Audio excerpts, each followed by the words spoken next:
మరో big breaking చూస్తున్నాం. కాంగ్రెస్ పార్టీలో తీన్మార్ మల్లన్న వ్యవహారం కాకరేపుతోంది. గ్రాడ్యుయేట్ ఎమ్మెల్సీ అభ్యర్థి తరపున సీఎం రేవంత్ ఓవైపు ప్రచారం చేస్తుండగానే బీసీ జేఏసీ సమావేశంలో బీఎస్పీ అభ్యర్థితో తీన్మార్ మల్లన్న వేదికను పంచుకున్నారు. రాహుల్ గాంధీ ప్రోత్సాహంతోనే బీసీ ఉద్యమంలో చురుగ్గా పాల్గొంటున్నా అన్న తీన్మార్ మల్లన్న వ్యాఖ్యలు చేశారు. బీసీ ఉద్యమం తాను చేస్తుంటే కాంగ్రెస్లోని కొన్ని వర్గాలకు నచ్చడం లేదని తెలిపారు. ఇస్సా ఇజ్జత్ హుకుమత్ కోసమే బీసీ ఉద్యమం చేస్తున్నట్లు తెలిపారు. ఓవైపు సీఎం రేవంత్ ప్రచారం, మరోవైపు మల్లన్న వ్యాఖ్యలతో హస్తం పార్టీలో తీవ్ర చర్చ జరుగుతోంది.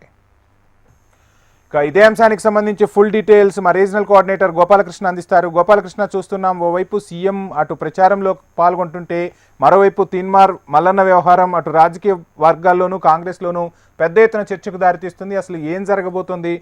లేటెస్ట్ అప్డేట్స్ ఏంటి?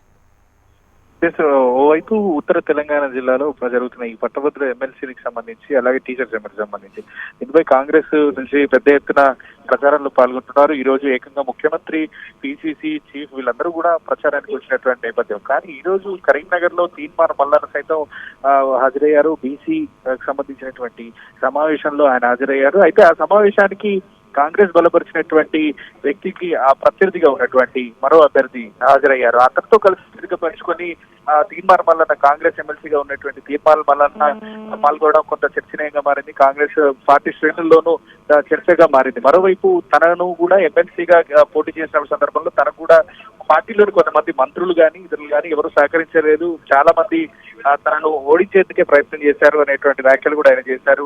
తాను ఆ పట్టభద్రులకు సంబంధించి ఎమ్మెల్సీగా పోటీ చేసినప్పుడు తన సందర్భంలోనూ కొంతమంది మంత్రులు ఇక్కడ నుంచి వెళ్లిపోయి విదేశాల్లో ఉన్నారు, కనీసం ప్రచారం కూడా చేయలేదు అన్నట్టు ఆయన వ్యాఖ్యలు చేశారు. సో అవన్నీ కూడా కొంత చర్చనీయాంగా మారాయని చెప్పుకోవచ్చు. కాంగ్రెస్ లో ఈ వ్యవహారం, మళ్ళీ తీన్మార్ మల్లన్న వ్యవహారం కొంత మొదటి నుంచి కూడా కొంత చర్చనీయాంగా మారింది. ఈ మధ్య తనకి షోకాజ్ కూడా జారీ చేశారు. కానీ ఏది కూడా వెరదేది లేదు, బీసీలకు అండగా నిలుస్తానంటూ ఆయన వ్యాఖ్యలు కూడా చేసిన పరిస్థితి మనం చూసాం. ఇప్పుడు మరొకసారి కరీంనగర్ లో ఆయన పాల్గొన్న వ్యవహారం కొంత చర్చనీయాంగా అయితే మారింది.